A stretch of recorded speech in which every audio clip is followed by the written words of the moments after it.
All right, everyone, welcome into the next iteration of the Veterans Awareness Project Workshop. It is the year 2025. We took a couple of weeks off to, spend some time with family. I still have family here, but decided, it is the first Sunday of 2025 and couldn't miss out on making sure to stream and getting out to people. We are currently streaming on a couple of different platforms. Let me just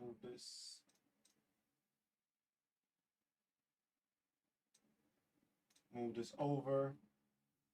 That way people have a visual. So basically, we are currently streaming on TikTok. We are currently streaming on YouTube. We are currently streaming on Facebook, and we are currently on Twitch all at the same time.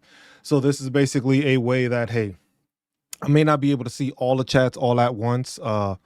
But mostly if people tune into the YouTube one, that's the easiest one for me to view, and Twitch. Those are the two that basically I can get the most interaction with easier without having any issues. TikTok is just simply on the phone, but that's about it. We have a couple of announcements to start. Basically, we have launched our Veteran Awareness Project website. It's just vetawarenessproject.com. You could tune in, check it out, see what it looks like for you, see how it could benefit you. This will be basically to add a couple of things on there. And we'll be using that as the website will be used basically to make sure that veterans are getting information that is not as easy to find. So if you need VA forms, if you need DBQs, we'll be putting Nexus letters examples once we start gaining a couple more of them, so that way we can have that information and we can have it available to veterans to use in case of any need. A lot of the times it's a lot difficult because Nexus letters is not something that is best way of putting it is announced, and it's not readily available, especially now with the new law that just came in that they are going to try to change the DBQs a bit to a certain extent. So that's something that we need to make sure to pay attention to, be advised that there are incoming changes. There's always changes coming through. And I think that's why the website does a better job, because this way it allows veterans to find information a bit quicker. We have our newsletter, and our newsletter is basically going to be just a breakdown of what's going on within the week. So this past week, we've had a couple of things updated, a couple of things changed. We've had the Veterans Benefits Improvement Act of 2024 signed. And most of the time when veterans hear this stuff or they get this information, they're not actually knowing what these changes are. Most of the time, veterans are finding out after the fact or when it's important to them what these issues are. So the whole purpose is to try to develop something where, hey, if Congress or the Senate Veterans Affairs Committees or the House of Representatives committees create something, pushes a bill or something like that, it's a way to make sure that you are being notified of this so that you're aware of possible changes. A lot of the times, most veterans do not know these changes. Most don't even know about the DBQs. The DBQs, which is the Disability Benefits Questionnaire, was something that was filled out previously only by VA medical professionals. So there wasn't the ability to have any people use it as a as a public forum. It wasn't a public document. So your own private doctor was not able to do that. In 2021, that changed. It opened it up so that DBQs were available to everybody, so that anybody that you went to see could fill out a DBQ. And a lot of veterans don't understand that when it comes to those DBQs, those are some of the most, it's an important document because not only does it show you and go through the motions of having your private doctor diagnose you, tell you when he's diagnosing you, but it also puts in together the other criteria and the other issues that may be within that disability. So let's say you are filling out a back issue or a musculoskeletal issue.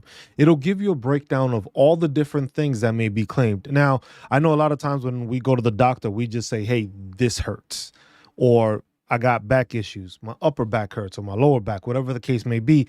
But there may be more underlying factors within our ailment that most of the time we don't think about. Most of the time we don't realize that, hey, if we're having back spasms isn't just something that happens. There's something underlying within us, within our back, that's causing the back spasm. It could be a bulging disc, it could be a slipping disc, it could be the degenerative disc disease that is lowering the cartilage between your disc, which is causing you to have spasms because your body's like, hey, what was going on here? And it's shocking itself to try to prevent itself from doing that. But as you noticed, there's no diagnostic code if you looked into it to back spasms, because back spasms isn't a specific thing. It is a reaction to something you're dealing with. So that DBQ would allow you to see it, and we'll show a couple of DBQs on there to do that. First question of the day. Do you need nexus letter, or can the CMP examiner statement be used as a nexus letter for a claim that's secondary to a current disability? This is the So let me highlight this question.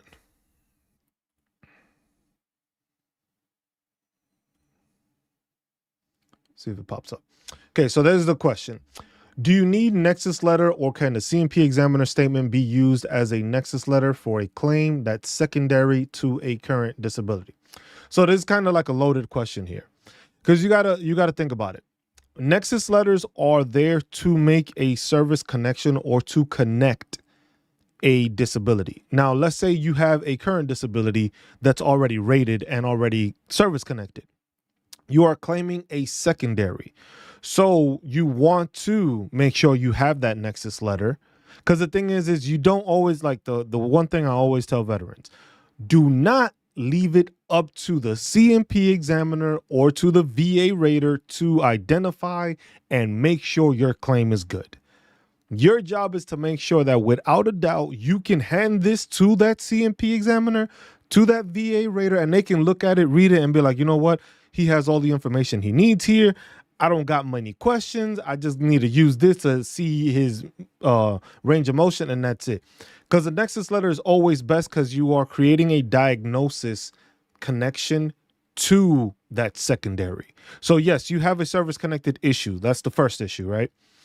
You're trying to connect something to it.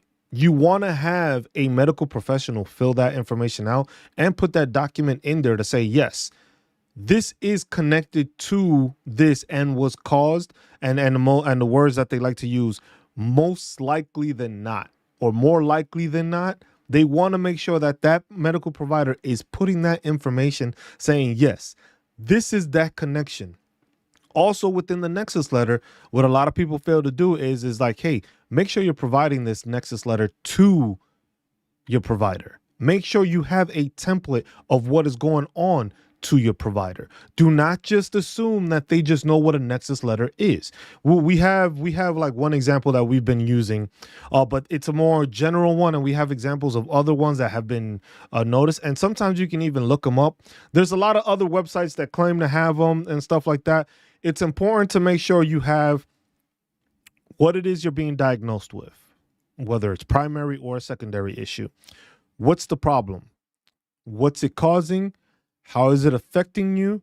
A medical provider diagnosing you with it, why he diagnosed you with it, why he believes that this was caused by your time in service, medical research amplifying what he's stating. Because you got to remember, he's a medical professional, but at the same time, a VA rater is not a medical professional. Most of them are just people that just get picked up. Hey, they need a job, they signed up, they're not veterans, they may not understand the stuff, and you need to put that out there. Once you have that information there, then it's easier for them to be like, oh, okay, this is a secondary. But that's something you have to make sure. Do not put it on the CMP examiner to try to give you a thing. Don't get me wrong. There are CMP examiners that are great, and they will add claims to your claim because of what they've diagnosed and what they've seen while they are examining you. Not always. I was just like, some go above and beyond. Some just do their job. Some, hey, you came here to be seen for your knee. They are just going to look at what you claimed on your knee, fill out the documentation, and you'll be on your way. And then there's others that'll go more in depth and be like, well, I noticed that this part was messed up, or this was caused by this, and this may be possibly a claim, and they'll put that in there. But you can't go off of that, because it's it's a very hard line to justify for the stuff. You have to have all the information in there. You have to be as specific as possible. Like I said, like I tell people always, I've always told people on this channel, when you are filing a disability claim, you need to be able to have your disability claim and give it to a random person. You should be able to give your documentation to a random person that does not know what you're about to file or anything like that. And they should be able to go through that paperwork and be like, you know what? Your knee's messed up. This is why your knee is messed up. Okay, you got injured at a random person should be able to tell you what's wrong with you after you file your disability claim.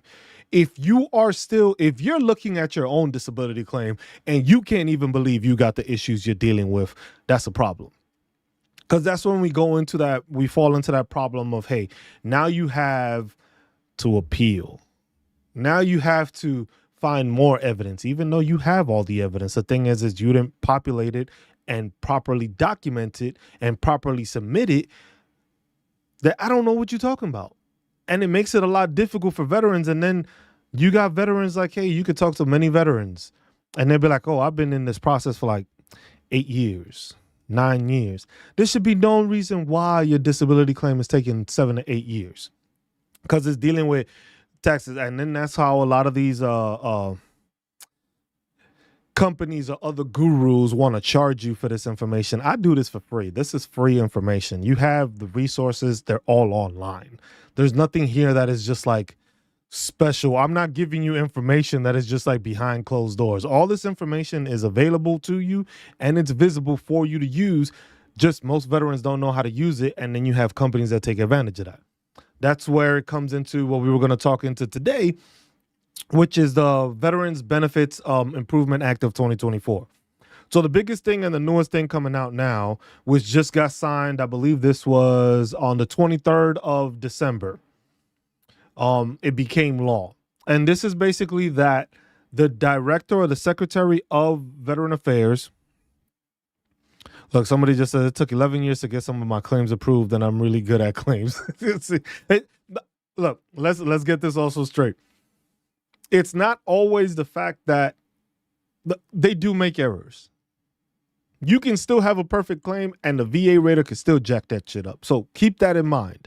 But if you have all your ducks in a row, all your documentation in a row, everything correct, it makes it difficult for them to mess it up. And then it's just like, hey, sometimes you got to play the game. Just play the game. It was just like, hey, if y'all want to give me back pay, I'm all for it. Because I know I have my documentation. I know I have my evidence. If y'all want to give me a couple thousand down the road, hey, I'm okay with that. I ain't got no problem with it. But at the same time is just the stress factor and the anxiety factor that brings and develops with veterans when that happens. Because a lot of veterans don't understand, like, oh shit, I didn't know this. I didn't know this was the process. I just thought, I filed a disability claim, got it done, came home and I just got my checks at the end. It doesn't work that way. But the problem is that a lot of veterans think and go through the process seeing it that way. And it's just like, look, there's a process to this. There's a process to everything. We were service members.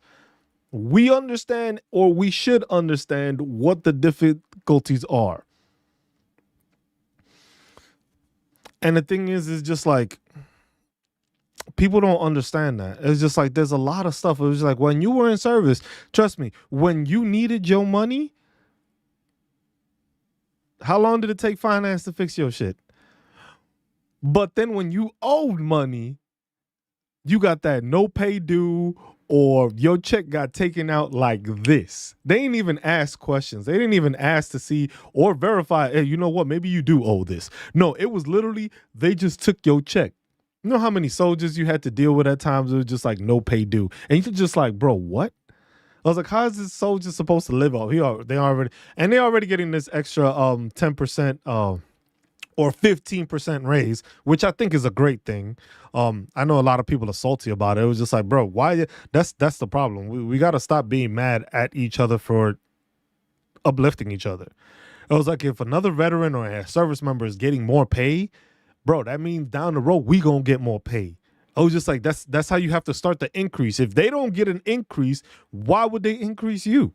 I was just like, people have to get that mentality to fix it. It's just like, oh yeah, Social Security. That's one thing I need to figure out myself. I haven't do that. But that's the thing. A lot of the mentality. That's what messes it up with veterans.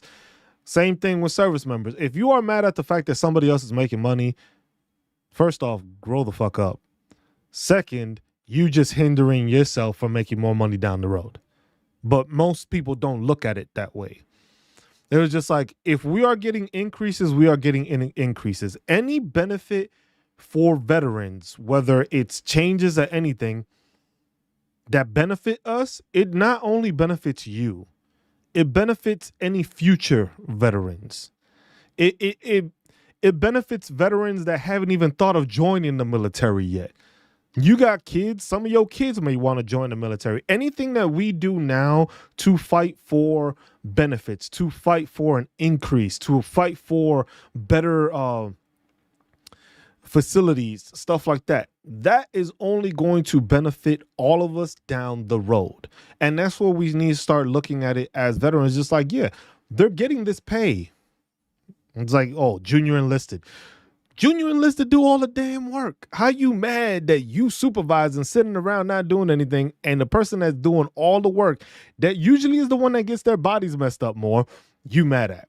And then you have a lot of veterans that'll just be like, oh, well, they didn't do anything. Last I recalled, from private to specialist or corporal or lance corporal, whatever branch you were in, that was where the heavy lifting was doing. You were an NCO, right? You were supervising. You weren't emptying out that Connex. You did that time when you were a junior enlisted. But after that, you became a supervisor. You weren't emptying out Connexes. You weren't counting brass. You weren't picking up all that brass. You weren't doing all those things, which as a supervisor, you weren't doing. But then you're mad at somebody else getting a pickup after that. And the thing is, it's just like, that's the mentality. And it's just like, we deal with that. And I've spoken with that a bunch of times. It is just like, us as veterans need to do a better job of assisting each other, helping each other out. Like me, I do this page, but I do this to assist veterans. I don't charge anybody for this. There's no get better plan. There's no sign up for the Veteran Awareness Project at $90 a month or $50 a month to get you free information. Bro, what? All this is free information. I was just like, look, this right here is the bill. And that's what we do here on this channel. We make sure that we are teaching people, but showing them where this information is so that they can use it. Most people have never gone to congress.gov. Most people have never seen this website. Most people don't even know what bills have been passed and whatnot, where there's actually 25 current bills that within the past 2 months have been proposed through the Veteran Affairs Committees. Most veterans don't know that. They just signed the Elizabeth Dole Act, which basically helps veterans even more. The biggest one that I've been seeing a lot of gripes for is this one right here. Veterans Benefits Improvement Act of 2024. This is the one that most people...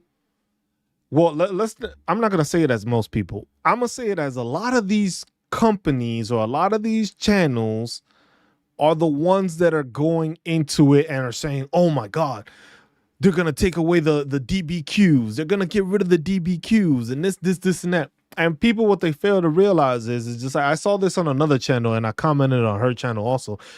A lot of these channels are scared of the fact that they cannot provide DBQs because they had a service for that.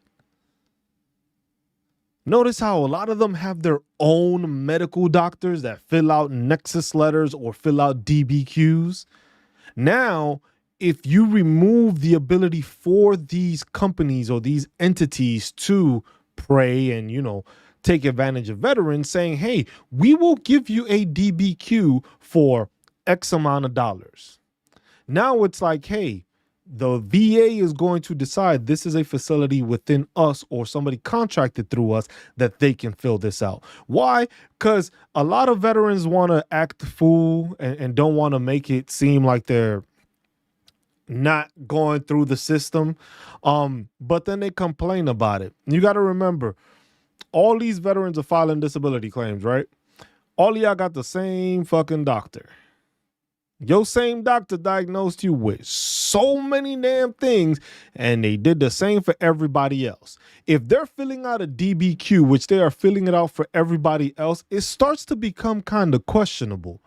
So when it comes to the VA, it's like, hey, you got a lot of veterans that are filling out this document from the same doctor that lives halfway across the country from them and giving them the same information. Question is, I had sleep apnea, anxiety, acute, and never received benefits. You should always start. There's never there's no hesitation for filing a disability claim. What you're gonna do is make sure you're putting everything together.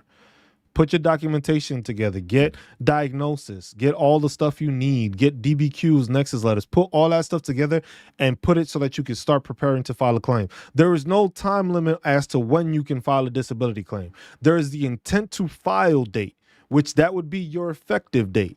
That when you submit that gives you a full year to process, get information, get diagnosis, get documentation, and it sits for you for a whole year. So literally you can file an intent to file date today, which is January 5th of 2025, and you have till January 5th of 2026 to provide any of those claims within that.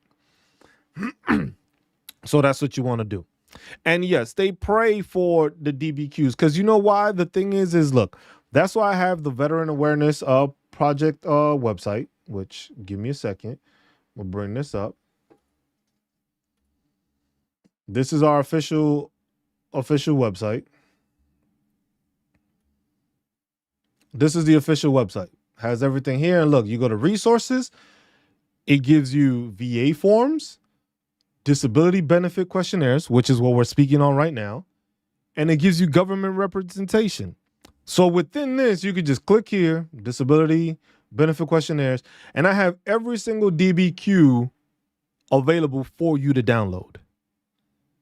No questions asked. I don't care who you're gonna have it filled out with. There's no charge to it. It's literally you going to the website. It's like, you know what? I got a musculoskeletal DBQ I need. Click on that, and it takes you to musculoskeletal. And then you just go down, and it gives you all the different ones that you can fill out. Simple service. You don't got to look for anything. You don't got to go crazy trying to do crazy searches. It's just you just tune in, go to the website, click, and check. Now, with this change, what a lot of people fail to see is, like I said, a lot of companies are taking advantage of veterans because of this. Because you know why? A DBQ can be filled out perfectly. You can have a perfect DBQ. Perfect. But it's an outdated form. Your whole claim can be denied because you had the outdated form. And I have that on here and I have it updated. I check once a month, basically just to check over to see if anything has been updated. So now I can update the website to make sure people are getting the correct updated form. But your whole claim can be denied because you submitted the wrong dated form. Everything else is perfectly fine. Signature's fine. Diagnosis is fine. Your documentation is fine. Everything you have used is perfectly fine. And then all of a sudden it was the 2023 PDF you filled out instead of the 2024. And now your shit just got kicked back. A lot of these claim agencies or a lot of these claim sharks don't tell you that. Because the crazy part is that all this information is free. But most of these companies, how do they make money? They make money off of your back pay. It's not off of what you got increased to. It's off of back pay. So if I know I get your, like, let's just say you come to me and I know you have your disability stuff. You have everything. You got everything. Man, this guy's good to go. He got all the stuff I need. Now, all I need to do is I can file this, but I'm going to file it on the wrong DBQ on purpose. You won't know any better. Why? Because you didn't know the process. You didn't know that the DBQ existed. Now you have that DBQ submitted, and now all of a sudden it gets denied. And then you start losing your shit like most veterans do. Like, yo, I had everything. I had this. It was service connected. I have my treatment records. I have it showing when this happened in service, and I still got denied. And then it was just because the form was outdated. Now you got to go through the appeal process. The appeal process, you already know, is not going to be a quick turnaround where next day is just like, oh, you got your shit. No, it's going to be a process. Now you are in the process of going through the appeals process to get this done. And then at that same time, every single month that goes by, that claim agency or that entity is making more money off of you that you would have not had to pay them. Maybe if you just tuned into this channel or you tuned into other channels, because there's other channels that try to assist veterans also. But it's kind of hard for me to listen to some of these channels because I look at it and it's just like, man, everything is a cost for free information. This is free information. This is here. The other one that I show people, Code of Federal Regulations, Schedule of Ratings for Disabilities. This is completely free, y'all. This is a completely free document. And it gives you everything you need. And you go through it and it explains the musculoskeletal system, the organs, especially, basically everything that I provided you here on the website that has the DBQ, you have it all there. And these are all the DBQs available. That's all there. That's all stuff you have there. It's just finding it, knowing that it's available to you. But like I said, with this is just like the Secretary of the VA is now going to determine if certain DBQs are acceptable.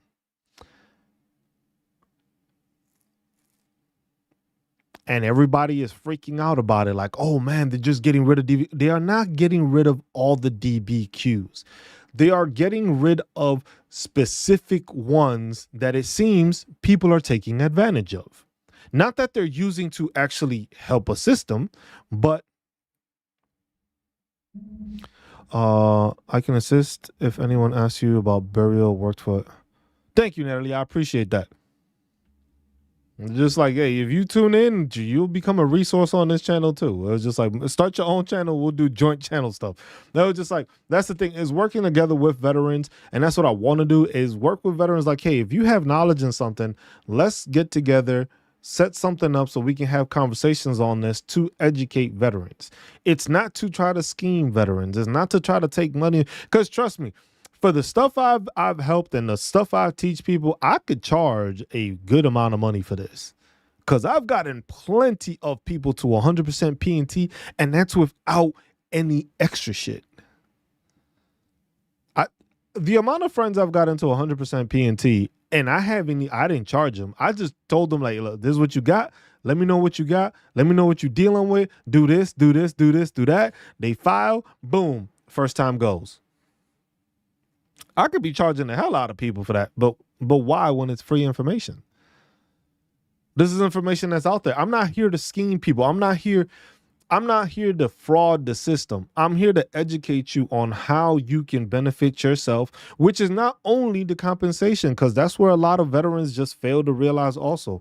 A lot of this stuff leads to different things. You got medical assistance, you have compensation, you have the VRE program, you have the VA loan program, you got the yellow ribbon program for certain schools if they're more expensive. Like all these little instances, property taxes being deducted, not paying for your license, getting all the stuff. These are influential stuff that comes into it that you can use and benefit as a veteran. But most veterans just get stuck at the fact that it's just like, oh, I could get 100% disability, and that's it. They just leave it at that. They don't pay attention to all the other possible benefits that are available. That's not even counting your own state, because each state is not created equally. Some states benefit you more than others. State of Texas, great for veterans. no property tax, no retirement tax. If you left out of Texas and you go to school, you don't have to even pay for school because you go to school for free. That's not even counting having your GI Bill on top of that and then having the VRE on top of that. That's just money you're making, and you're not scheming the system. You're just using the benefits you earned as a veteran and getting them and taking advantage of them. That's it. There's no scheme in the system, but there's too many veterans that try to scheme the system. And that's why I see that stuff like this is what they're trying to do. Because what a lot of people fail to realize is that last year, well, 2024, we had the issue where you had the American Legion and the Veteran of Foreign Wars go up against one of these channels that's on YouTube.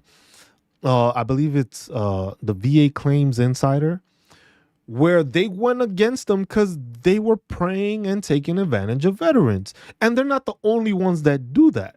There's other channels and there's multiple entities that do the same thing. It was just like, hey, you pay us a flat fee and we'll help you with this. Like, I understand this is, like I said, this is time consuming. This does take time out of my day. But at the same time, if somebody wants to donate, if somebody wants to support this channel, they can become a member. It's $1 a month. If you end up with 100% PNT and you becoming a member for $1 a month, $1, I don't even get the full dollar. I only get 70 cents out of it. It's a 70-30 split.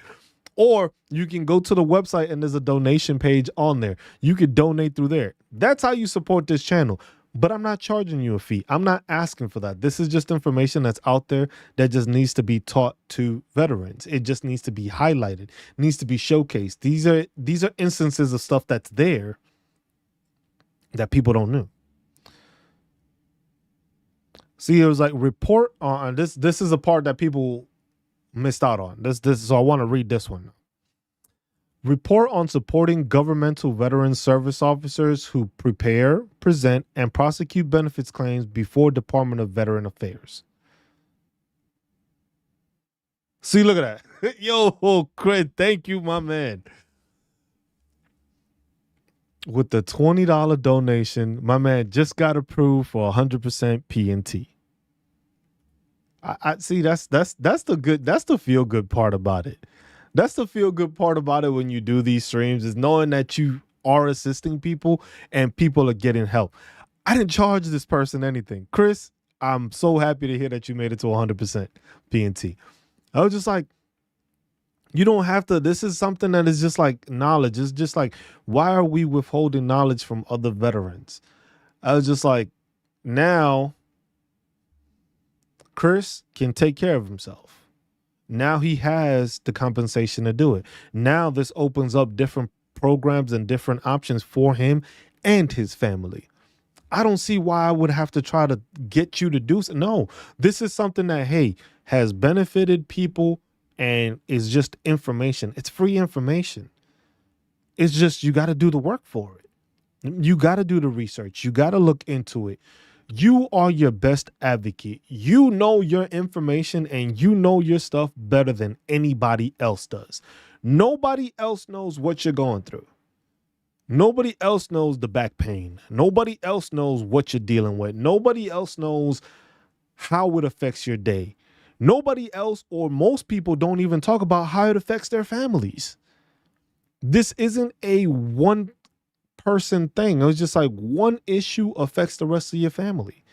But it's also taking care of your family, preparing your family, and giving them the opportunity to be successful off of the sacrifices that you made as a veteran. And that's what it's all about. And Chris, I'm so excited for you, man. So excited for you.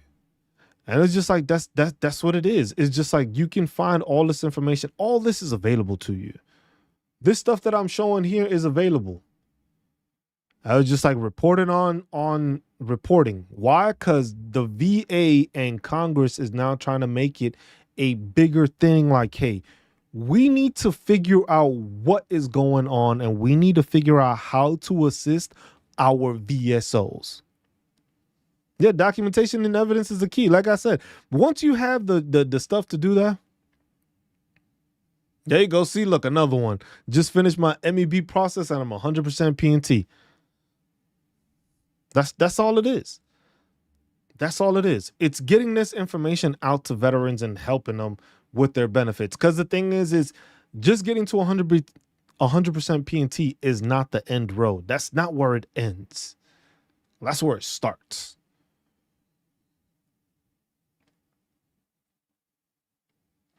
Because now you got to file for Chant VA, secondary insurance that helps with your family. Basically, your family may not have any medical bills going forward because if you got a primary insurance, that primary insurance is going to cover what it covers. Now you got Chant VA on top of it, which can cover the secondary half. And you may not pay anything out of pocket now. Now your family may be, I wouldn't say medically, billed free, but it's still a lessening burden on that veteran. You're 100% PNT. The VA notices that you have an issue that is not going to get better. And then also some people need to go and file for Social Security. That's another one. That's one thing I need to educate myself on because I haven't done that one. Because it's not the same criteria to file for SSI and 100% PNT. But that's one I have to educate myself on so we can have videos and stuff like that. But I want to try for SMC. Go for it. Just with SMC is just you have to find out the criteria and the stuff for it. That one I am not very well versed at because there's too many levels and there's certain criteria for it. And it still goes through the same process, still the evaluation, and you still go through depending, because like I said, if you go through here, I got the 8 in attendance one, but that's just a form to fill out what it is you're doing. So that's one thing to keep in mind when it comes to that one. But the report submitted under section shall include the following: an assessment of the feasibility, advisability, and current technical limitations of providing covered governmental veteran service officers enhanced access to certain department systems to better serve veterans those governmental service officers may not have authorization to represent. So with this is the one thing here that what they are trying to do is that they are trying to eliminate some of these claim agencies. They are trying to get rid of some of these entities by limiting them. Because the thing is like I said, I'm sorry to a lot of veterans. I was just like, look, we all deal with certain things, but the influx of shit going on happens from certain veterans just claiming everything. Everybody goes to the same doctor and the same doctor diagnoses you with the same shit that he diagnosed the last 10 people with. It starts looking questionable. It starts looking like, hey, people are trying to take advantage of the system. If everybody goes to the same doctor across the country and they all get the same Nexus letter and they all get the same DBQ filled out from it, this is why entities are doing that. Because the thing is like I said, if you have a clear and cut disability filing claim and you have everything good to go and you have it correct and it's done, but you filled it out on the wrong DBQ form, your whole shit gets thrown out. Now you go through the appeal process. Now you got to wait a couple of months or maybe years, depending on how long that takes for them to verify that one mistake, which was that the form was wrong. But that company is making money off of you because of the fact that it is now going through your back pay and not going through what you actually got increased. So now, the government sees that and the government is saying, you know what? This is something that veterans are being taken advantage of because they are submitting these forms. Because the thing is with a Nexus letter is a Nexus letter. You notice how they didn't try to make any changes for Nexus letters. Because a Nexus letter still has to be written by a medical professional. It still has to tie into it. You still have to diagnose them. Yes, I was going to touch on that too, Amos. I just wanted to cover this one first because I know this is one of the big topics that I've seen a lot of channels covering, and most of the ones that are concerned about this are the ones that take advantage or have a system or a program that says, hey, Go through my channel and we have our medical experts and stuff like that that can get you a Nexus letter or a DBQ. That's why a lot of these channels are concerned, because that's going to cut into their revenue. The fact that, hey, they're not going to be able to file some of these DBQs, but you got to remember, not all the DBQs are being removed. It will be certain ones. And most likely, what I wouldn't be surprised if they do is that they eliminate the ones that everybody wants to fill out. The ones that all these agencies make sure to fill out, I can promise you, well, I'm not going to promise you, but most likely they're not. You know how the Nexus letter says? Got to put that in there. Those will be the DBQs that most likely will be removed.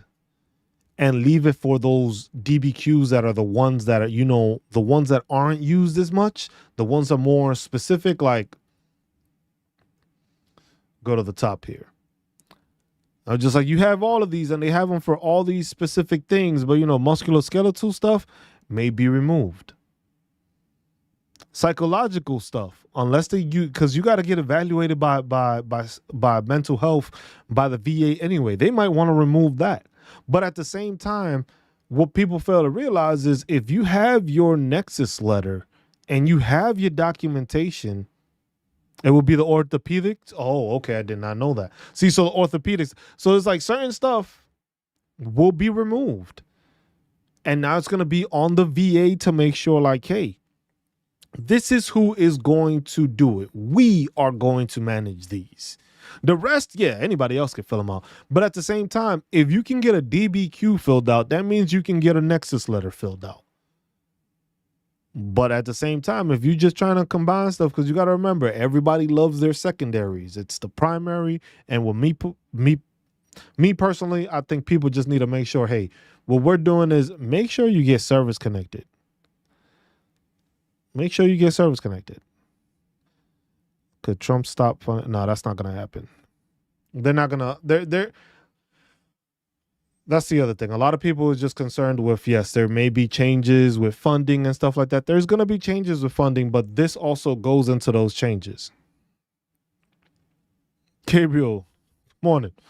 This goes into funding. This changes funding here. That's what people need to understand. Because the thing is they want to report on from the VSOs. They want to know what the VSOs need to be better VSOs so that veterans can stop using these outside agencies. Because remember, like I said, if you go and you file your disability claim and it takes you 2 years, 2 years of back pay, let's say you started at 10% or something, and they get you to 100%. Great. Don't get me wrong. That's great. But that's a 90% difference times whatever amount of time it took for them to get you there. Now you taking 25% of that. You know how many thousands of dollars that may be that you lost out on because you had to pay somebody for something that you could have done on your own?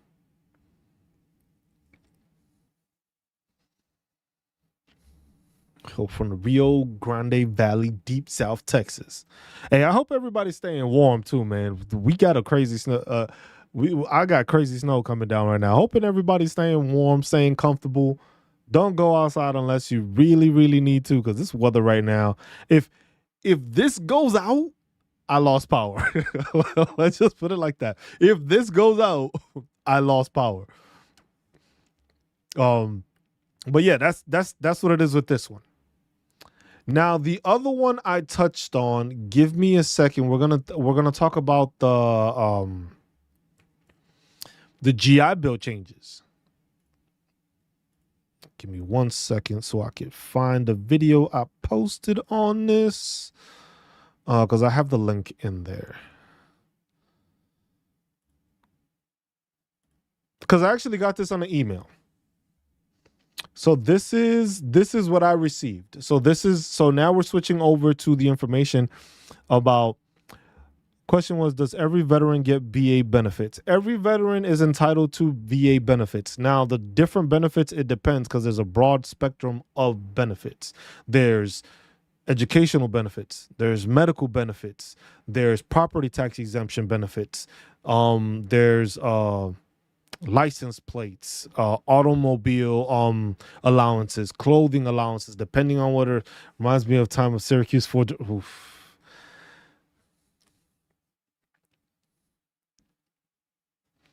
So somebody said, "Why is everybody going for 100%? Many claims are legit, but some are scamming." I was just like, look, this is how I feel about when it comes to it. When it comes to veteran affairs and veterans filing for disability claims, a lot of us have claims that are legit. The issue is that a lot of people just go onto these other channels and stuff like that. Or just like file for this and it gets you to 100%. People read that. People watch those videos. Those are the heavily watched videos if you notice on these channels. My videos don't get as much stuff, and I'm the one that's actually giving you information that's directly from a source and trying to educate you on it. I ain't trying to scheme. So if I started trying to scheme, I could make probably a lot more money just off videos. But at the same time, there's a lot of veterans that are filing this, but they see those videos that is just like, hey, you know what? I got tinnitus. Now, from tinnitus, that turned into migraines. Now, my migraines turned into insomnia. Now, migraines led to my sleep apnea and stuff like that. That's how that stuff continues. And that's when it becomes the, hey, don't poke the bear thing. Because the thing is one person tries to file a disability claim and then they try to connect like 8 different secondaries. What they fail to realize is like, yes, you have a chance of losing those benefits due to the fact that you are placing all your eggs in one basket. Now, let's say they figure out something for tinnitus. Let's say they have a hearing aid that clears your ear or fixes your ear or whatever the case may be.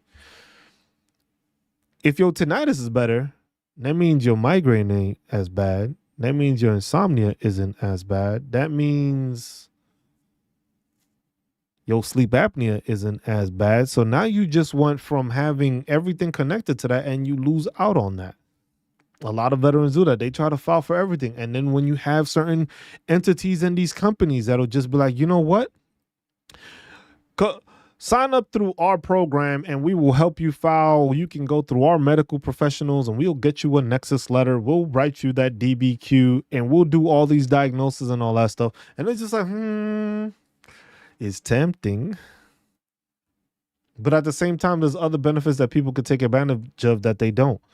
I was just like, look at the fact that it's just like, look, right now you can be collecting your disability compensation at whatever percentage you're at. You could be using the VRE, the Veterans Readiness and Employment Program, which is basically like a secondary GI Bill. You can go to school or become a business owner or have there's 5 different tracks that you can use that benefit you to use that you can use there. And that's giving you a stipend monthly. Then you got the GI Bill. The GI Bill is now 48 months instead of 36 months. It has now been updated to 48 months. So for a lot of veterans, if your ass ain't in school, head to school. Go to school. Don't got to be something crazy. It don't got to be something out of this world. Go to school. Learn a different trade. Learn something that you... Remember when you always said, you know what? When you were growing up, I always wanted to learn how to do this. Go for it. The VA gonna pay for it. Why the hell not? You wanted to become an electrician. Go learn how to be an electrician. You wanted to get into accounting, but you never had the time to do it because you were in the service and stuff. Go become an accountant. You want to be an HVAC specialist because you know why right now?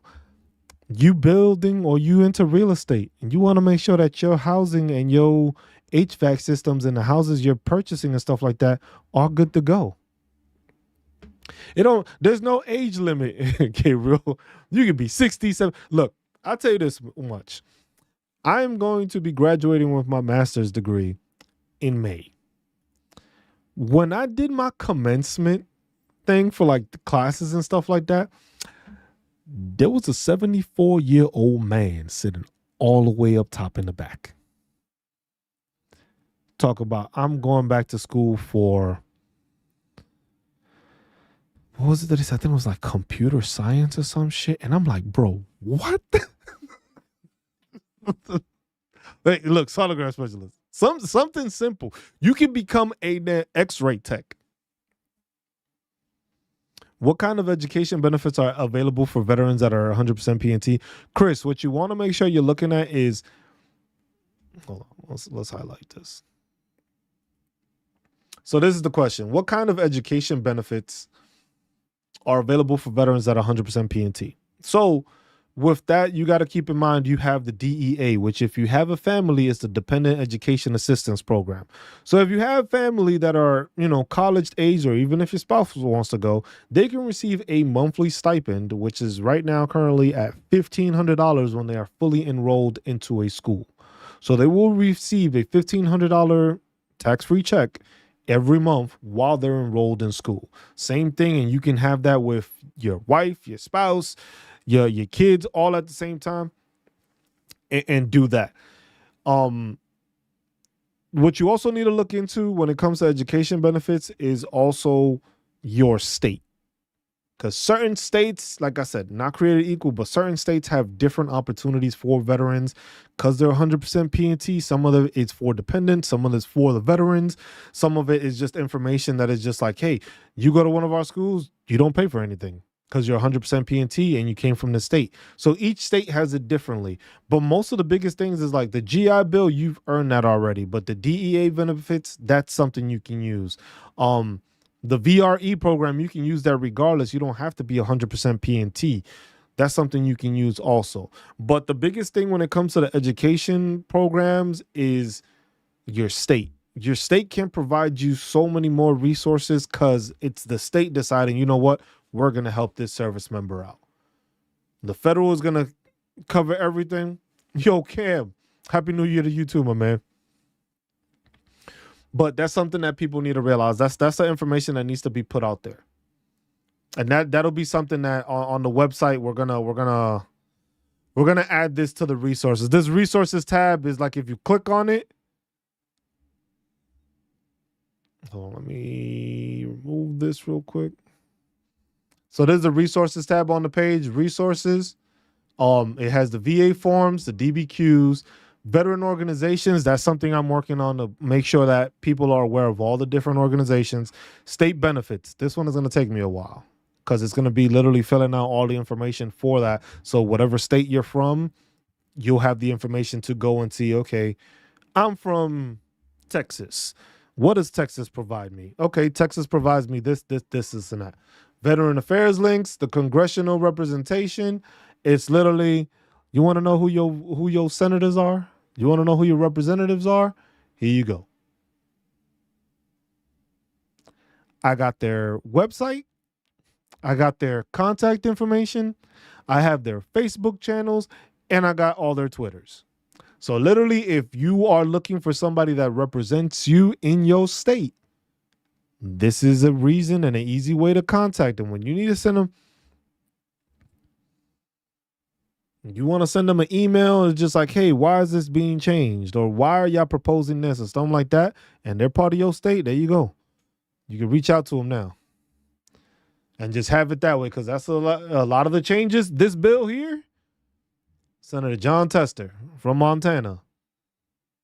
And go over here, Senator John Tester from Montana. I said that funny, my bad. But you go there, click on it, link. Takes a bit to load, but let me see. Hopefully my link is working. If it's not, I need to go back and fix it. It's taking so long to load though. But it will take you to his website. Let's see. Now my internet is fried right now. Well, that's a shame. I got to work on that. Okay. I got to work on the links because it's not going as smoothly as I thought. It should have just loaded up correctly, but it's a website. We'll work on it. Yeah. Y'all can go in there and start testing and clicking on stuff, and stuff doesn't work, let me know so I can get on it to fix it too. But that's something that's there for veterans to use. Like, hey, you have congressional anything that has to be spoken about or information you want to know. That's how you reach out to them. That's how you get that information. What else? Let's see. I don't think I can handle full-time school. You know, that's the thing. You got to remember, you don't have to go full-time for school. You can go and take certain hours. A full-time school, that would be like 4 hours of school. Four classes. You don't have to take that. The GI Bill is the GI Bill. The GI Bill is going to cover you. The VRE program is going to cover you. The VRE is there also because remember, you are a disabled veteran. They understand you can't gain employment the regular way. So what you're trying to do is you're trying to facilitate obtaining a better job or a better skill that adheres and, corresponds to what your disabilities are, and you being able to still be gainfully employed. So that's how you got to look at it. It's not, hey, I need to force myself to do this. It's like, hey, what can I do to slowly implement or slowly increase how I can do this or learn about this to get a job in doing it if that's what I want to do? Can a veteran get a higher rating on an injury that has already been rated? So question is can a veteran get a higher rating on an injury that has already been rated? So when you mean rated, I'm assuming you're going to say it's service connected already. If it is already service connected, then yes, you can file for an increase. What you're doing is when you're filing for an increase, this is where you have to make sure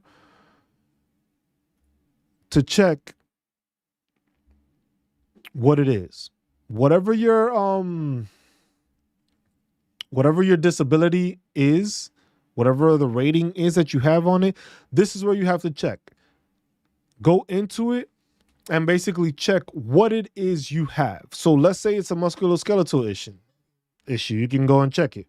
From here, what you have to make sure you are doing is that you have to find what your claim is, what your issue is that's already service connected. Then it's looking at the numbers. See, with this, it's ankylosis. It's a different one. But for each one, there's a specific thing. What you're trying to do is that you have to see that if filing for an increase with that ailment falls under the justification for the CFR.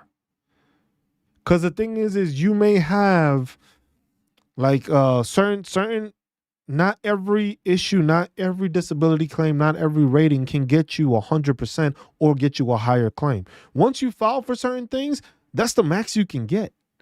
So like in the case of,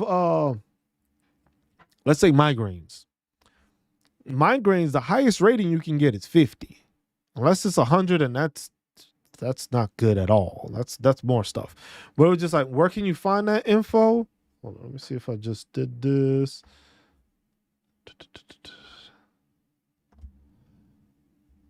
See if that works. Did it work? Did it send it? No, it did not. Man. I got to work on the buttons because I have buttons that are supposed to do that, but it's not doing that. Okay. So here's the link. I'll put this in the chat. Here's the link to the Code of Federal Regulations.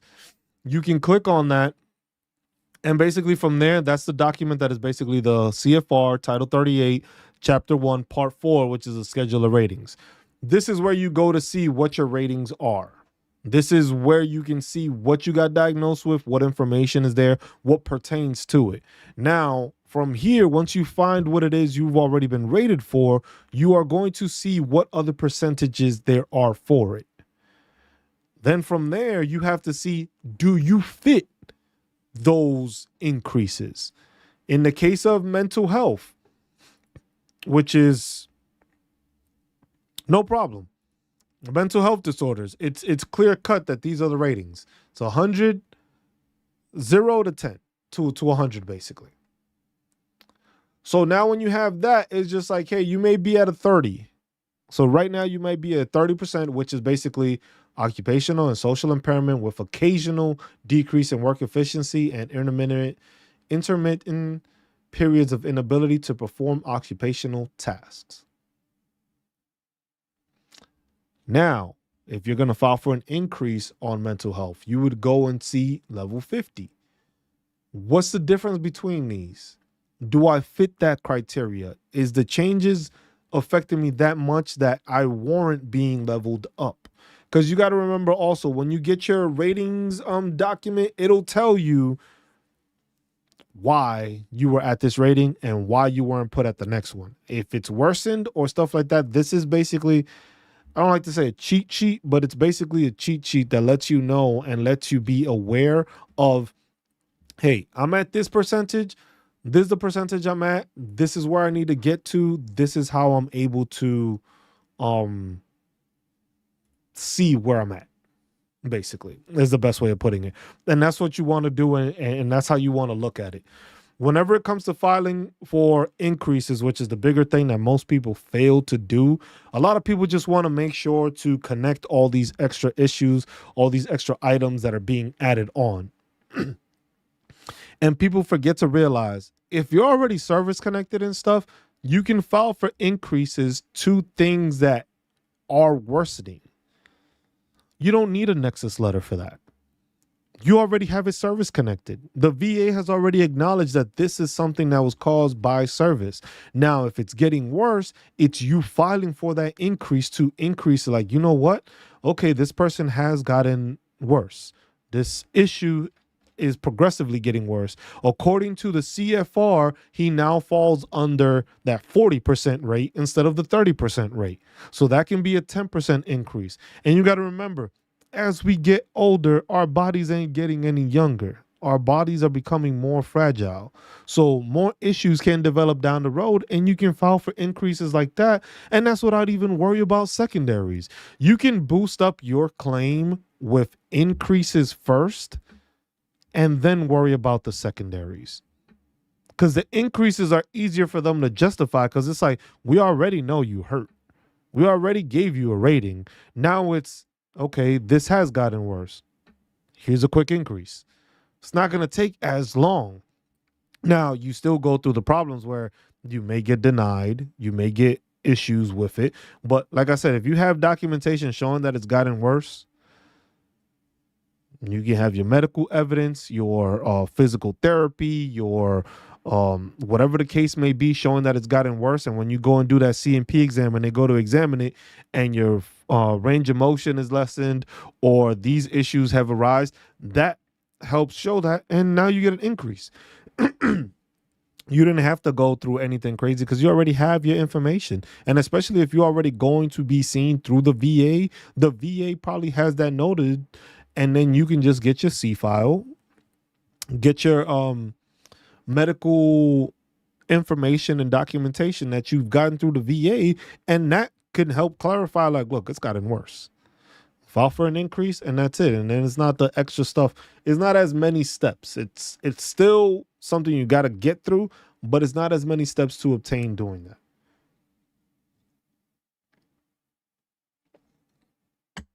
So, okay, so this is the education service and GI Bill programs. This came from an email I received directly from the VBA, Veterans Benefits Administration. Remember, there's two. There's the Veterans Health Administration, the VHA. Then there's the Veterans Benefits Association, the VBA. Two different things. Still part of the VA, but they handle two different entities. Since I'm currently in school, like I said, we're going to graduate with our master's degree in May. I received this email, which I found it surprising. I was just like, what the hell is it? I was just like, when they said education, the VA has updated its process to award GI Bill benefits. I'm like, shit, what did they take away?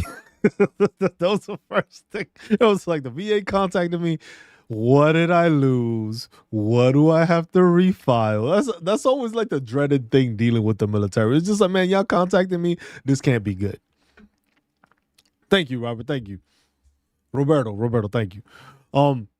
But this is basically, we're just going to read this over. It's plain and simple, but this is an email that if you are currently enrolled in school and are using the GI Bill, you should have received this through email, whether you have an email with the VBA or you've subscribed to them, whatever the case may be. This is what you want to have, and this is where you probably received. If not, this has been put out on different pages and different places, just basically to make sure to give this information out to veterans, for veterans to make sure to understand this. So it's benefited GI Bill benefits, which means that many veterans who served multiple periods of military service, for example, veterans who reenlisted, will be eligible for an additional year of benefits for themselves or their beneficiaries. What people, okay. So basically what it's, let's just go on over that is, hey, we are changing the way we are giving out the GI Bill. If you reenlisted while in service, meaning more likely than not you did more than one contract, we are extending and giving you an extra year of benefits. Because remember, the GI Bill is only 36 months, 36 months worth of time. Now it's 48, which would give it a whole, it is now a whole year more, 4 years, because most bachelors is 4 years. But you got to remember, when you're doing it, when you're in school, it is not taking it as consecutively. Yo, Roberto, thank you for becoming a member on the channel. I appreciate that. That's so I appreciate that. It's not 36 months, because you got to remember, when you're in school, you are not in school literally every month of the year.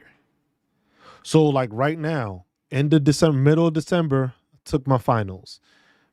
Middle of January, I start up school again. That's a whole month that you are not in school.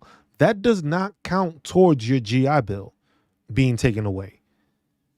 Now, when I start in January and I go all the way to May, I'll be in school, and those months will count towards the GI Bill.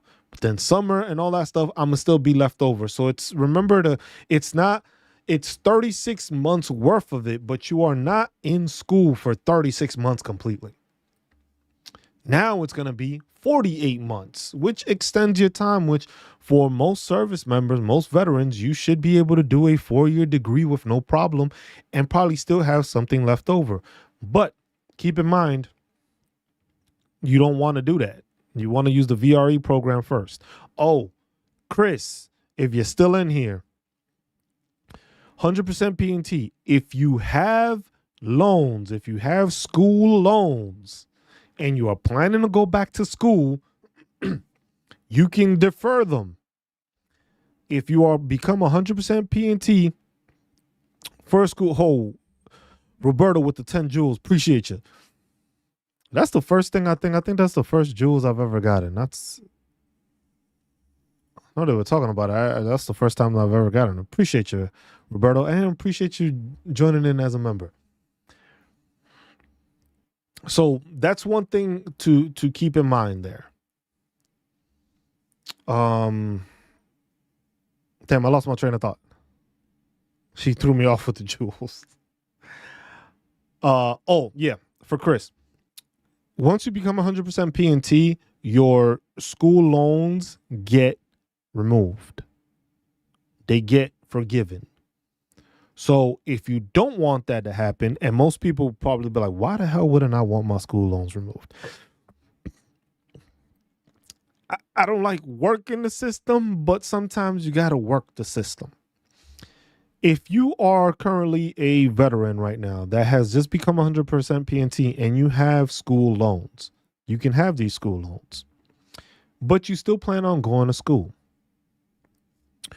You can have those school loans deferred. So your forgiveness for becoming 100% P&T, you can have that deferred for a later date. What that means is like, let's say you have already 3 years worth of college loans and you just need that last year to complete your bachelor's or your master's, whatever the case may be. You can now go to school, take out school loans again, to pay for that last year of school. So take out school loans, do all that, finish your bachelor's degree. Boom, finish your bachelor's degree. Now you have that forgiveness. You can use that forgiveness, and now you can get rid of your school loans. So you just finished your bachelor's degree or your master's degree on that last year, taking out school loans, but all that is forgiven because you took care of that. Now, if you go and use the VRE program, you can go and get for an employment track, which is a long-term employment track, like being a sonogram tech or being a IT tech, cybersecurity, or learning, like I said, anything you want to learn and you go to school for it and you get a degree for it. Now the VRE, Veterans Readiness and Employment, which was the vocational rehabilitation program, just got renamed. Now you're using that and you're still getting basically a BAH, which is a stipend monthly for being in school, being enrolled, and that leads you towards a degree towards your job. Now that you got your second bachelor's degree, you know what? I want to go for my master's. Now you still got your GI Bill that you haven't even touched. And now the GI Bill is 48 months. So you can get two masters. You can get a master's degree for each one of those bachelors that you just got. And you're collecting BH the whole time while you're doing it. It's just the ability to use resources that are available to you, benefits that are yours to use. You earned them, use them. If you just made yourself have income for the next 6 years, tax free. Don't get me wrong. This is not something to like live off of. But at the end of the day, extra BAH that you weren't receiving on top of your disability claims, which is tax free, that's still a check that you're going to be earning every month. And depending on what school you at, you're 100% PNT. How do you get your school loan? So you have to contact I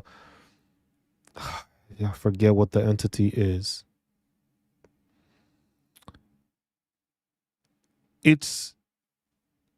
You can do the school loans.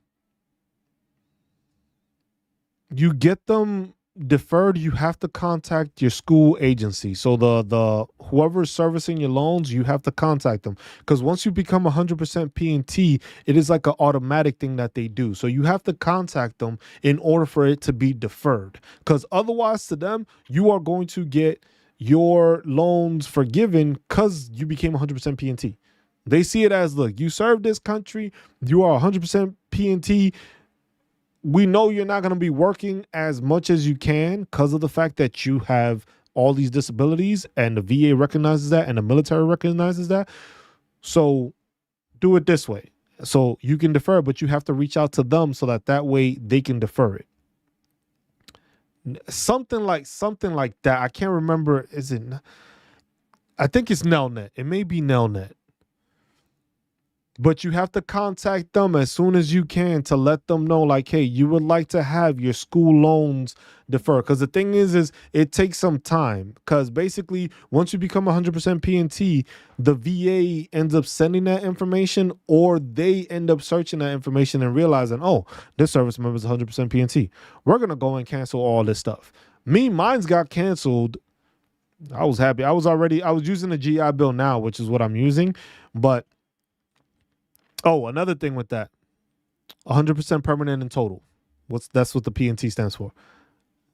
Yeah, I know. I'm one that likes to complain about acronyms too, but throw them out there.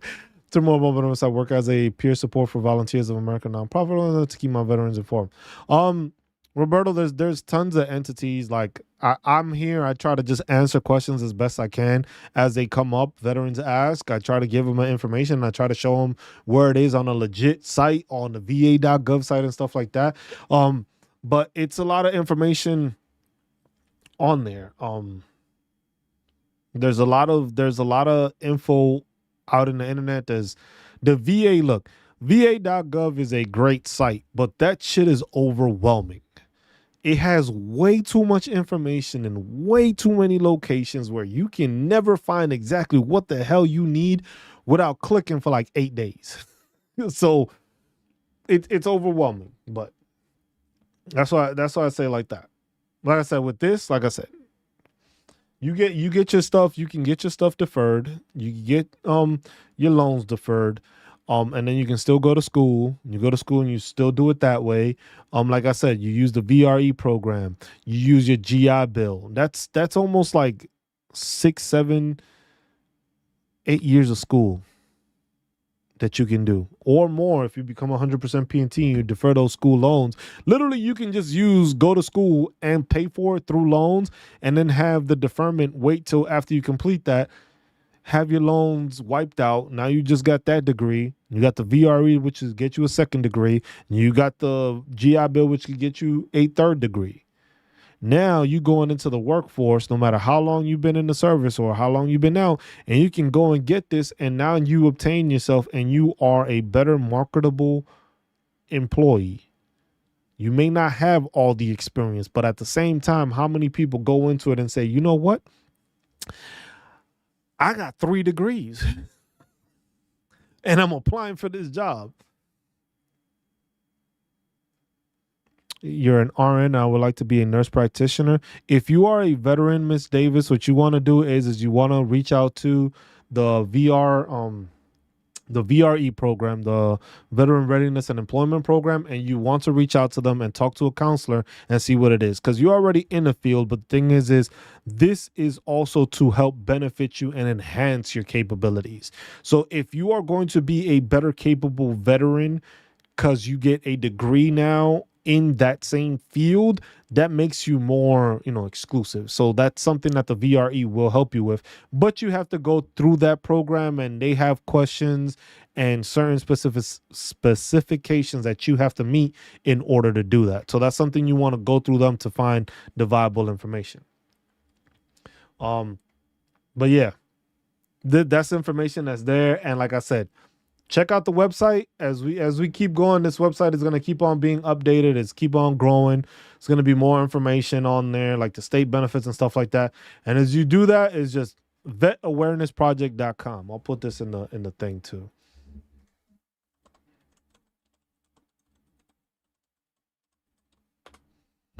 That's the link to the website. Check it out. Let me know what you see in there. See what information you need, and what benefits you and what you can help, and what I can do to make the site better, or information that I need to work on. There's a lot of stuff that's going to be implemented into it. It's time consuming. I got school, I got family, so I'm working on it as best I can. If you are 70% service connected, Roberto, your kids go to school, but that depends on your state. So your state may have some beneficial things for them. When you reach 100%, that's when you can file for the DEA benefits, which is the Dependents Education Assistance benefits. And though that's where your kids would be able to receive a monthly stipend while they are enrolled in school. But that would mean that they have to file for the DEA program through the institution they are attending. So basically through their finance or through their registrar, they would have to go and let them know, hey, I am going to be using chapter 35 benefits. 35, yeah. 35. I'll be using chapter 35 benefits for my kids. So my kids will fill it out. They will do that. And that information then gets submitted to the VA, so that the VA recognizes, oh, okay, Roberto Gonzalez's kids, he's 100% PNT. They are filing for this. Now, when they are enrolled in school, they'll ask for verification and enrollment status and stuff like that. They will send that stipend to your kid. So your kid, if they are enrolled full time, it would be $1,523 right now. I don't want to be specific on the 23, but I think that's what it is. Like, it's definitely $1,500. And then when you go down to 3/4 of the time, it's about 1,200-ish. Less than 3/4 is like 800. And then if it's below half, is like 300 something. But then it depends on the cost. So if it's cheaper for the benefit to just pay the school off and pay the tuition, they do that, or they give you the amount depending on what it is. But remember, that program does not pay for school tuition. It is not a GI Bill. This is something that your family members will just get a monthly stipend on top of nothing. Unless they're using a GI Bill that you transfer to them, but this is just a stipend that they are receiving tax-free monthly while they're enrolled in school. This does not pay for tuition. Tuition still has to be paid for, but $1,500 a month can help offset tuition cost. Or, hey, you don't got to worry about providing your kids some like get around money every month if you know they're getting $1,500 a month for them to use. So that's a benefit there also. So, as it says here, you're receiving this message because VA has identified you as being potentially impacted by this new policy. I didn't like that when I heard it. So, the GI Bill is being extended, and that's what I'm about to cover right now, Ms. Davis. So basically, this is what it basically says. And we want you to apply today to determine if you're eligible for additional benefits. Specifically, under the previous policy, eligible veterans who served at least 2 periods of service were forced to choose between the Montgomery GI Bill and the post 9/11 GI Bill for a maximum of 36 months of GI Bill benefits. So it's either one or the other. Because remember, for a lot of people, when they first joined the military, you were paying that $100 a month for 12 months for the Montgomery GI Bill. They still owe me my $1,200. We'll get to that later, but that's there. So it now says under the updated policy, veterans will no longer have to make that choice when they apply for benefits, meaning they can qualify for up to 48 months of GI Bill benefits. And that's one thing that people need to realize also. The Montgomery GI Bill and the post 9/11 GI Bill, 2 different benefits. The Montgomery GI Bill does not pay you a monthly stipend. They basically pay you the money of what the school is charging. They give you that money and you have to make sure to pay it, which I think it causes problems because some people see that money and it's just like, you know what, I should pay for school, but I'm not going, that problem. The post 9/11 GI Bill, that they pay, the school sends the bill to the VA. The VA is like, okay, this is how much you owe. Here's your BAH, which you would get at an E5 with dependence rate. And this is what you get monthly while you're enrolled for school. And you get book stipend, which I believe it's about $1,000 per year. Not entirely sure what the number is, but you get that number and they still give you like a book stipend. All this is tax-free money, keep in mind. Okay. Under the updated policy, veterans will no longer have to choose. Many veterans are now eligible for additional retroactive benefits. Specifically, veterans who served at least 2 periods of service. One that qualified them for the Montgomery GI Bill, and a second that qualified them for the post 9/11 GI Bill, may be eligible to receive 12 months of additional retroactive GI Bill benefits, bringing them to a total of 48 months. What does this mean for beneficiaries? If you previously gave up all or part of your Montgomery GI Bill benefits, you may be entitled to the remaining months of your Montgomery GI Bill benefits, up to a maximum of 48 months of combined benefits. If your post 9/11 GI Bill entitlement was limited based on your Montgomery GI Bill usage, you may be entitled to additional months of post 9/11 GI Bill. Basically says no action is needed of you. No, if you have the because there is a restrict. I would check, Gabriel, with that, because the thing is I know there was something changed when it came to the time frame of using the GI Bill. I forget what the stipulation is like the time frame you have to use it. But then this may be informational to you. Extension of date to use benefits. As part of this policy, VA is also extending the expiration dates for using GI Bill benefits for eligible veterans. For each veteran who was forced to choose between Montgomery GI Bill and post 9/11 GI Bill, VA will reinstate the time that they had remaining at the time of their choosing plus 90 days. For example, if a veteran chose to use the post 9/11 GI Bill at a time when they had 5 years left to use the Montgomery GI Bill, they would be given 5 years plus 90 days to use any additional benefit. So when it comes to that, Gabriel, I would make sure contact the VA and let them know, hey, I'm trying to inquire about my benefits. I'm trying to. Oh, if you're in Texas and you joined the military through Texas, it's called the Hazelwood Act. If you use the Hazelwood Act, you do not pay anything. The Hazelwood Act would not. You don't need to pay.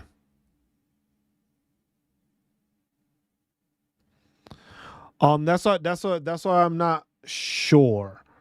Let me see if I can find something. Yeah, the Hazelwood Act. The Hazelwood Act is one of those, like I said, that the state of Texas provides. So the state of Texas basically gives you that information that's just like, hey, if you join the military through the state of Texas and you are coming back to go to school in Texas, you don't pay for it. That's a Texas thing. That is not something that every state does. That is something that Texas does. That's why a lot of people move back to Texas if they came out of there and stuff like that. You need A or B grades for sure. You need a pass, Gabriel. There's no. I got a 4.0. Right now I got a 4.0 through this master's degree. But you need to pass. The same way for active duty service members. If you're using tuition assistance, you have to make sure you pass in those classes because they're going to pay for it. But if you fail the classes, you're going to owe that money back in tuition. Yeah. The Hazelwood Act is one of those. That's why that's a big thing. I was just charged from the Navy in 2000, so it took me a long time to use it. Ms. Davis, all you got to do, like I said, I'm trying to look up to see. I'm trying to look up the education stuff.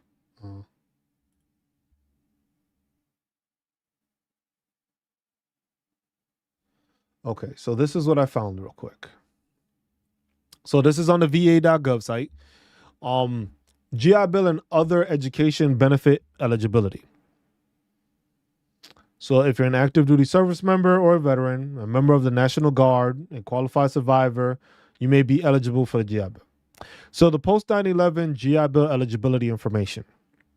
If any of these are true, you may be eligible for benefits through the post 9/11 GI Bill. You served on active duty for at least 90 days after September 10th, 2001, whether continuous, interrupted, or all at once. You served at least 30 consecutive days after September 10th, 2001, and were discharged because of a service-connected disability, or you received the Purple Heart. No, if you only have one period of service that begins on or after August 1st of 2011, and you qualify for other VA education benefits, you can only use one education benefit. You'll have to choose which education benefit you'd like to use. The thing is keep in mind now that this is through the va.gov site, but they have not updated it to reflect what we were just going over. Where'd it go? With this, what we were just talking about. So the va.gov has not updated that yet. So there's probably going to be some changes for eligibility information when it comes to obtaining the benefits. And then it goes to the Montgomery GI Bill eligibility information.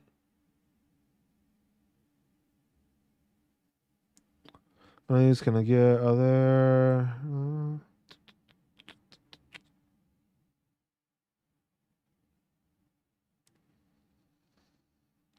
Trying to see how long.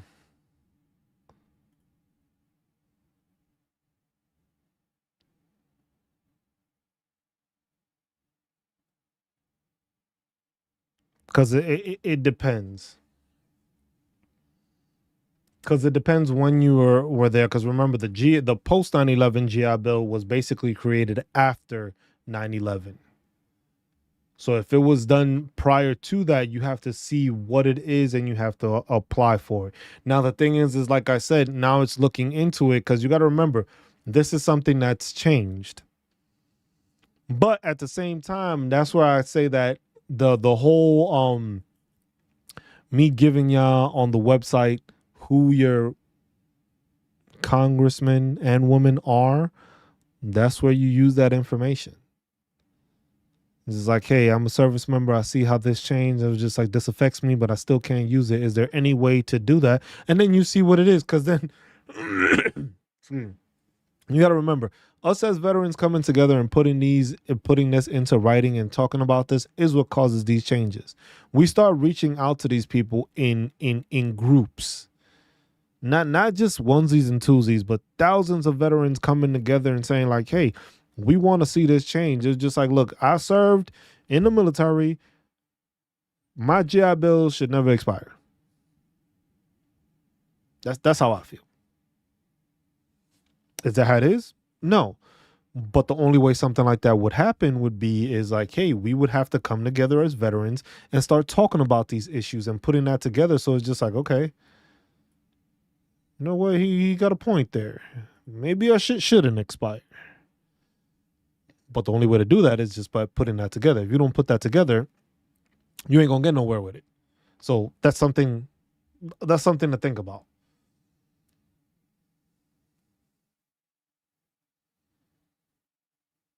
Because that's post 9/11. If you were using the Montgomery GI Bill, that means you still have it. Let me see something.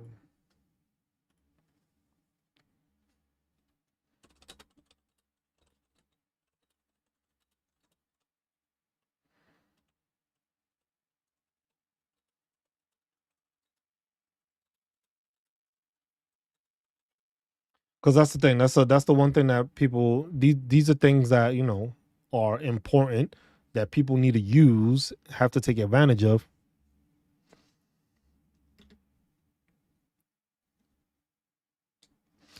Miss Davis. So the thing is man, no problem.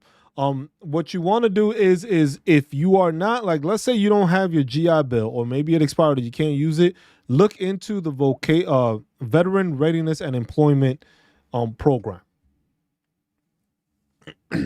Let's see.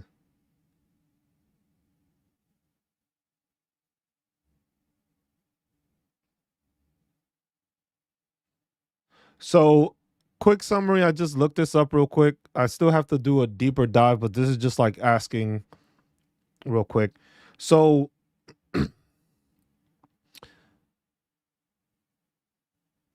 if you separated on or after January 1st of 2013, there is no expiration date for using the GI Bill. The Montgomery GI Bill, it says you have to use 10 years after discharge. The post 9/11 GI Bill must be used. It was used within 15 years, but now they changed it as to no expiration on it because of the fact that it was they did the forever GI Bill that they passed to do that. Yeah, if you're so for the VRE, let's get to this. For the VRE, because this is what they call it, so they haven't updated this there. Where is it? Because this is old, and that's the one thing I hate about the VA.gov is that when they do this, the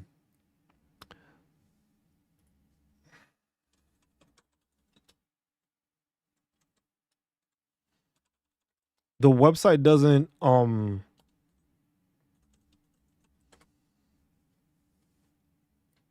see, there we go. So that's the one thing. That's why I decided also to make the website. Because the thing is like when you search for stuff sometimes on VA.gov, it gives you whatever it thinks it is. So VRE to many is still known as the Vocational Rehabilitation and Employment Program. It is no longer called that. It is now the Veteran Readiness and Employment Program. Still the same letters, just different way of saying it. I used all my post 9/11 GI Bill for 36 months. Now it's 48 per. Yes, it has changed now that it is 48 and they are looking into it. But there's one thing that people need to realize. They put it in there and that's something that they didn't on here. Where is it? This is where it says deadline to apply. If a beneficiary believes they qualify for additional benefits under the Rudisill decision, they may need to submit a claim to get a new decision on their benefit eligibility by October 1st, 2030. So you have till beneficiary. So anybody that thinks like if you use it all up and you feel like, hey, I fall into this, you have to apply, and they will make sure to look into your account and say, oh, okay, this person, he's supposed to have this for a longer time period. He fits the eligibility to add that extra year. So then that's how you would do it. And that's how people, like I said, this is game changing for veterans. Even if you use your entire GI Bill, if you get a whole extra year, that's at least a year, maybe a certification that you may have needed. Or just learning how to do something else that may benefit you in your job. It's just like, hey, if you into computers and stuff like that, this can get you that extra stuff. If it comes to literally anything you have, an extra year of school can go a long way, especially when it comes now that everything is like, hey, you need credentialing, you need this, you need to be able to stand out. If you get a whole extra year of free school where you can go to a school, you obtain a BAH, which is going to be an extra check that you get on top of it, that's money that's going to help you. Especially now, at times people are struggling and it's been issues. This is something that is going to help veterans, because it's like, hey, I know everybody don't want to go to school, but if you go to school, you can get BAH. So even if you're working, make that little sacrifice to work a couple of, it's going to be tough. You probably haven't been in school in a while, but hey, an extra check can help you a long way. For those extra hours, you're going to be tired, yes, but it's going to be beneficial to you and your family if you can make that extra check that can give you that extra buffer for those couple of months while you're in school. Like I said, the eligibility for a veteran in readiness, all you have to be is at least 10% disability rating. You apply for it. You have to apply for it. They'll contact you. They'll reference you to a counselor. You will talk to the counselor, and then you will go through it and talk about what it is that you need to do, what it is you're trying to accomplish with this program and stuff like that, and you can use it. But this is just basically there. You have the GI Bill. You have the Montgomery GI Bill. Take advantage of it. It's being extended. There's a lot of stuff that's coming down the pipeline that is benefiting veterans. And the big issue is the funding. That's where it's going to be the issue, because we can have all this stuff being developed, but if we ain't got the money to pay for it, it makes stuff tough. We were already down, I think it was $6 billion in the hole for VA benefits this year. Going into this year, we were $6 billion in the hole. That makes a big difference. Now, if you start adding all this stuff, it goes a long way. But at the same time, with me doing this and other channels doing this, it helps mitigate the extensive stuff. Stop using these claim agencies when you can just learn the stuff yourself. Come in here, ask a question. Just ask a question. I'm going to get you an answer. I'm gonna show you where I got the answer. It's not gonna be a thing, and I'm not gonna charge you for it. The thing is, it's just like you gotta lead veterans to do better things, but it's on that veteran. It's on you. You want to increase your rating. You want to take advantage of the fact that you served this country proudly. Take advantage of it. These benefits were created for us for a reason, because it's only 1% of us that decides to join the military in this country. It's only 1% of us that does it. So the least that can happen is just like, hey, like they like to say, thank you for your service. This is how I appreciate the thanks. Here's a benefit that helps you and your family. Because I know while you were in service, you didn't have family time. You were either deployed, you were at work, you were working ridiculous hours. You weren't getting paid overtime. Medical was trash. Just like medical sometimes is trash now, but y'all know what I'm saying. But those are things that those instances come into it. But that's something that's just like, hey, you got the GI Bill. Go use it. You don't have to be 100%. You don't have to be 100% to take advantage of these things. The VRE program, you just got to be 10%.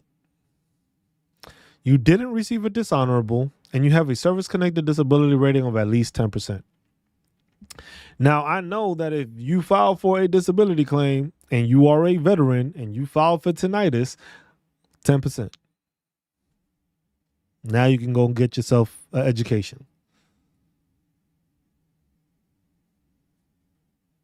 Go get yourself education.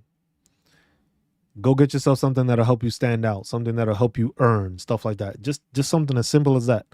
Just using this. But these are those changes that are beneficial. Same thing how we went over the Veterans Benefits Improvement Act. This is there to improve it. Contractors and outside entities are not going to be able to fill out all this stuff.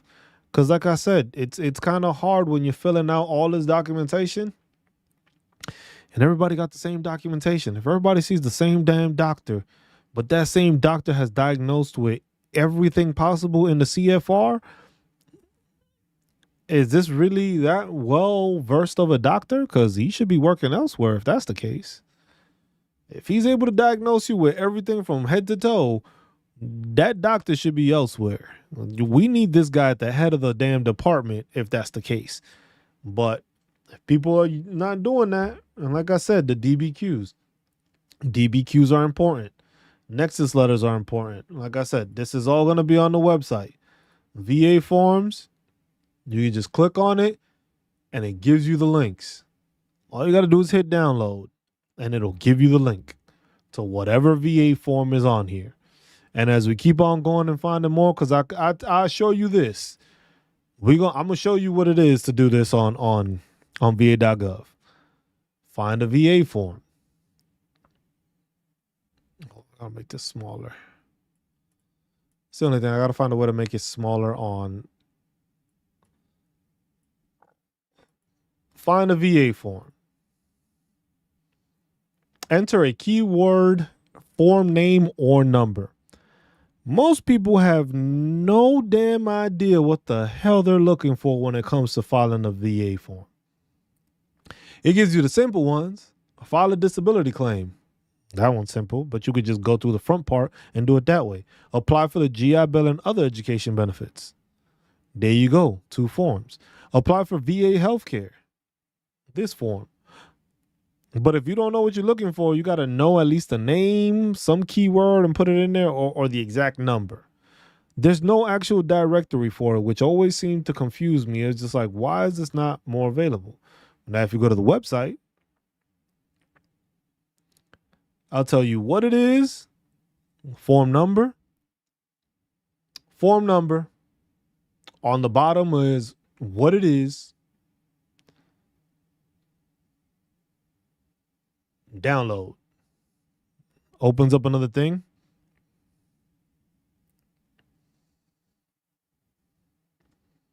And it just highlights it that way, so that way you have access to it without having to deal with the va.gov site, which makes it so much more difficult to get to what you need to. Shouldn't have to click 8 times to get something so simple. Or at least if I search for something, if this actually had a directory that actually said, hey, these are all the VA forms, these are all the ones you can use, these are the outdated ones and stuff like that, it would make it simple for veterans to file and submit stuff. But education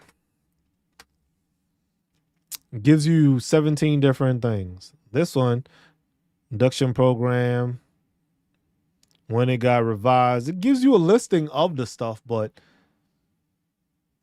how do I know which one I need? Or what do I look for? I just like, that's why I made that site, so it's easier for you to understand that. The VA does have life insurance links. If you go to va.gov,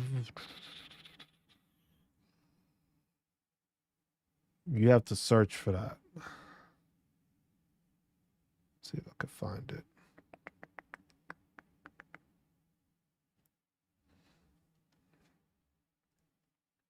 You'd have to look for it. Search life insurance. Service members group SGLI. So this is how basically you would find it. You would have had to go on to va.gov, life insurance, options and eligibility, and then the service members group life insurance.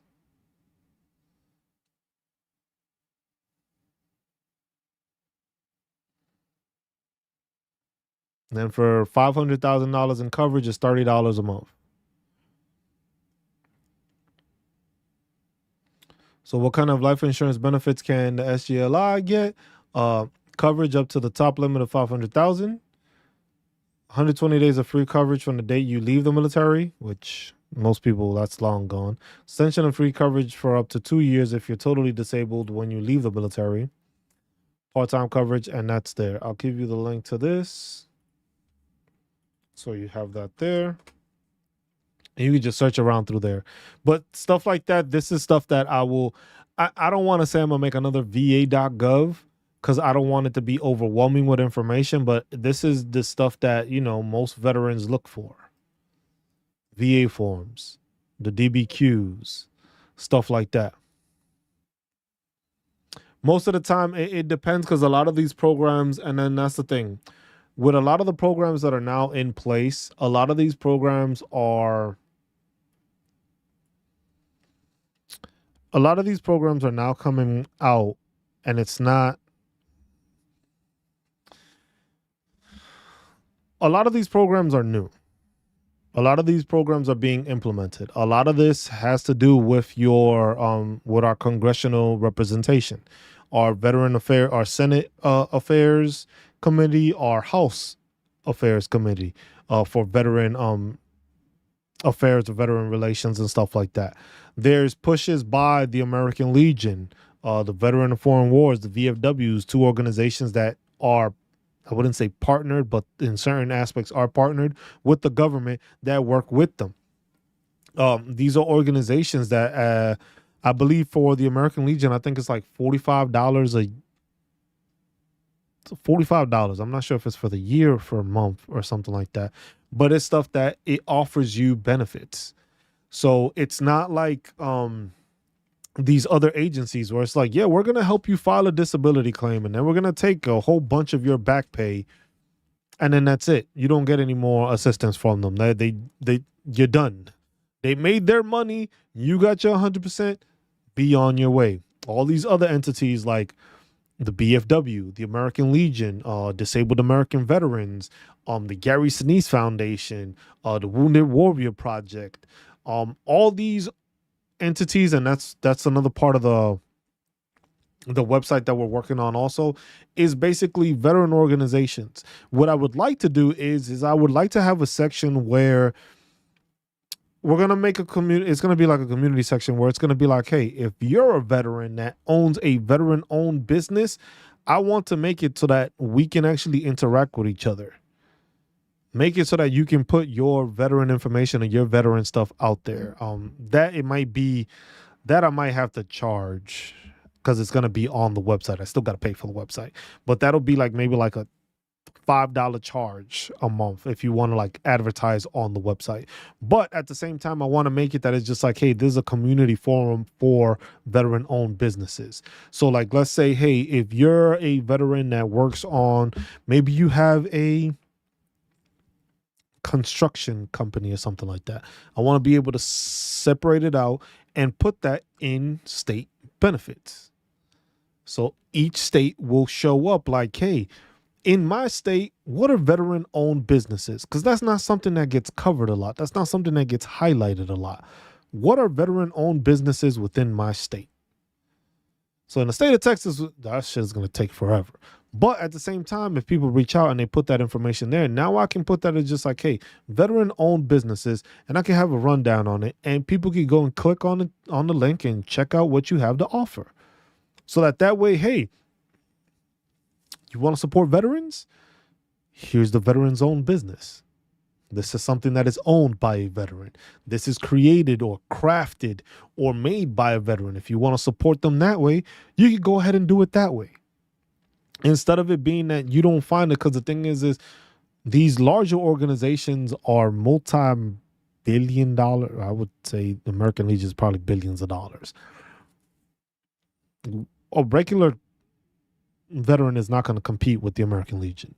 They're not going to compete with the BFW. They're not going to compete with the DAV. They're not going to compete with organizations and nonprofits that are getting funded by major corporations and getting donated to. There's also grants and stuff like that that are available. And that's stuff that is just like, it's to put, the whole point is to make veterans more aware of the resources that are available to them. Now, how you go about using them, that's on you. Same way with the GI Bill. You can only use your GI Bill. I can show you that and tell you that it got extended, but I can't take you to school. I'm not going to walk you to school. I'm not going to do your homework for you or your classwork for you. That's something you need to do. Same thing with your disability claims. That's something you need to do. You need to look at the Code of Federal Regulations.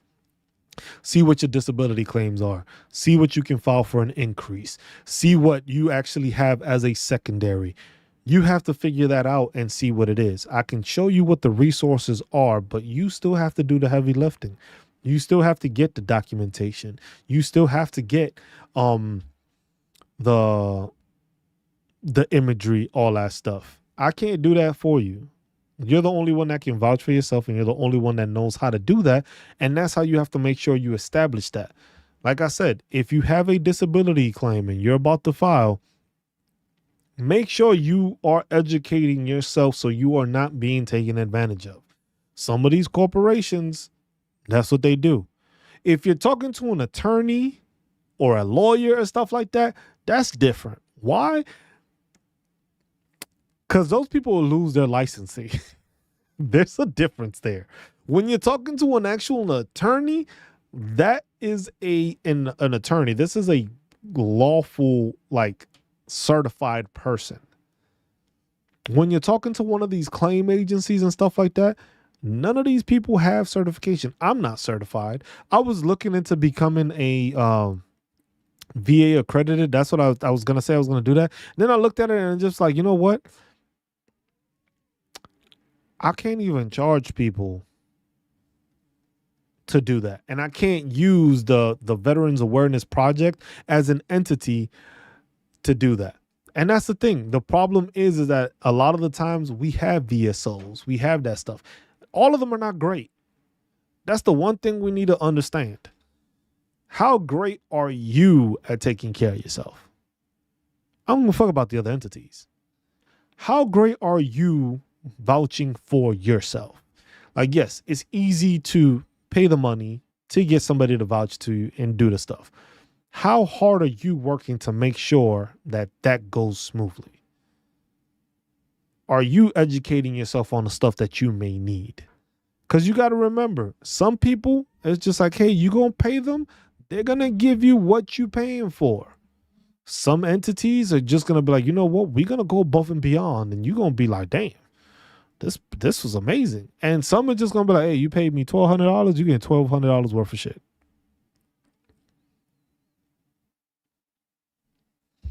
Oh, just like it does get difficult and it is overwhelming. But the thing is doing research. Information is out there. You just have to make sure to search for it.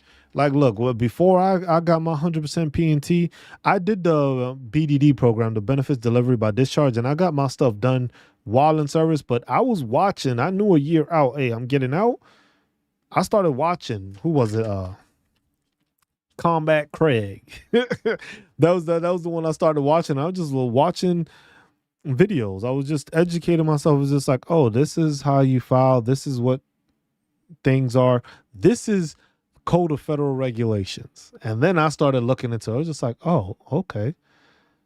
I didn't know this shit existed. Then it was just like, hey, where's my medical records? Line by line. Oh, this is there. This, and some shit I missed. Some is just like I filed and I didn't even know exactly what I was supposed to file. Like I said, I filed for back spasms. Back spasms isn't a diagnostic code. It's not even anywhere in there. I had bulging discs. I had degenerative disc disease. I had a slip disc. I had that, and that was contributing to my back spasms, but I didn't know that. I'm not a medical professional. I didn't know what the classification actually was. I just put back spasms because that's what was affecting me the most. The slip disc, yeah, it was painful, but when my back was just like, you're like, oh shit, disability claim. So that's a big difference. But then it's like I said, it's learning to educate yourself on that. It's not easy, but the thing is if we work together as veterans, we can accomplish so much more to get veterans the benefits they've earned. And that's one of the biggest things. We can benefit each other by assisting each other and learning from each other, but not getting information just from people that are on the internet that just want to say stuff like that. I was just like, no, here you go. This is where I found this information. This is where I found this documentation. This is where I found what your rating may be. This is where I found what they're measuring, what part of the body they're measuring. I'm going to make sure to find you the information from a source that is used by the VA to contribute to assessing you. It's not just making stuff up where it's just like, hey, if you file for this and you file for that, we can get you here.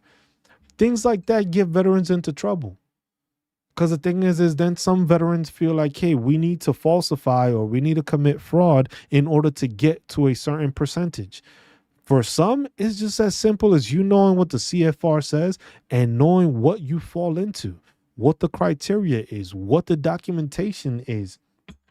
Do you have that nexus letter? Do you have that DBQ? Do you have a buddy statement? Do you have your own personal statement? Do you have medical research that corroborates what you're saying? All that documentation and all that stuff makes you concrete when it comes to filing disability claims. When it comes to this channel, we are going to answer your questions, whatever it may be, whatever you need information on. We are going to continue to do this. Like I said, we've been doing this I'm on Twitch, YouTube, TikTok, and Facebook all at the same time. I make sure to answer people on YouTube because YouTube is the main platform. But we're doing these on all these different channels. If you have veterans that have questions, send them over. Don't hesitate to ask a question. If you have a question, there's no such thing as a wrong question because you don't know. And if you don't know, that means there's probably another veteran that doesn't know either. But if we can get you an answer and we can show you where you resource that answer, now you can go and show that other veteran what it is, where it's at, and how to progress from there. And I'm gonna end it on that note, y'all. Appreciate everybody that tuned in. Roberto, thank you for becoming a member of the channel.